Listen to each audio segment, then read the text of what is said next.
Hello and welcome back to Russ Sweat and ADOs.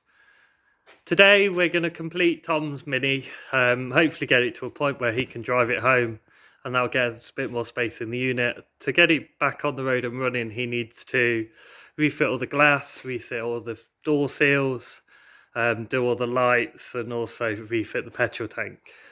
He's got an entire day to do it, so hopefully he'll be taking it home later, but we'll have to see, won't we? I'll do a quick video at the end just before he leaves, but we'll try and do a short video today.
As you probably noticed, this is Simon from the future.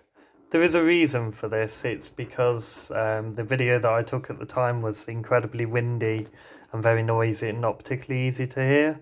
So I thought I'd just do a quick outro while I do a walk around the car. So that's really the end of Lily for now. It's going to go home to Tom's. We're going to wait for the paint to dry. Then Tom's going to do some detailing and polishing of the roof mainly, but the rest of the car could do with a wet sand and go over with the buffer really, just to bring out the nice shine. He's also going to complete putting the last few bits on there as well. There's a couple of bits missing, as you probably noticed, like the grille and bumpers. So there should be a final part coming in the next few weeks, maybe a month or so. That really depends on how much time Tom gets to spend on Lily in the next few weeks. But I hope you've enjoyed this mini-series, and yeah, we're going to bring another project to the channel fairly soon, so look out for that. Thank you for watching, and as always, please like and hit the subscribe button, because it does mean a lot to me. Thanks, and good night.